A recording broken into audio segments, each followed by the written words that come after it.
বঙ্গোপসাগরে দানা বাঁধছে একটি শক্তিশালী ঘূর্ণিঝড়। মে মাসের শেষের দিকে এটি উপকূলে আঘাত আনতে পারে বলে আশঙ্কা করছেন আবহাওয়াবিদরা। সম্ভাব্য এই ঘূর্ণিঝড়ের নাম দেওয়া হয়েছে শক্তি।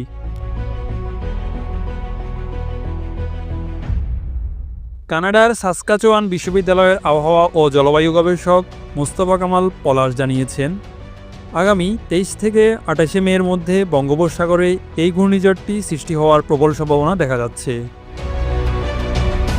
মোস্তফা কামাল পলাশের পূর্বাভাস অনুযায়ী ঘূর্ণিঝড় শক্তি ভারতের ওড়িশা উপকূল এবং বাংলাদেশের চট্টগ্রাম উপকূলের মাঝামাঝি কোনো এলাকা দিয়ে স্থলভাগে প্রবেশ করতে পারে। তবে এর মধ্যে ভারতের পশ্চিমবঙ্গ এবং বাংলাদেশের খুলনা বিভাগের উপর দিয়ে আঘাত হানার সম্ভাবনা অপেক্ষাকৃত বেশি।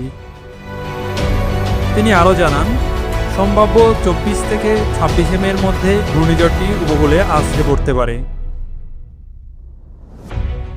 এর আগেও বাংলাদেশ আবহাওয়া অধিদপ্তর তাদের মে মাসের দীর্ঘমেয়াদী পূর্বাভাসে বঙ্গোপসাগরে ঘূর্ণিঝড় সৃষ্টির আশঙ্কার কথা জানিয়েছিল।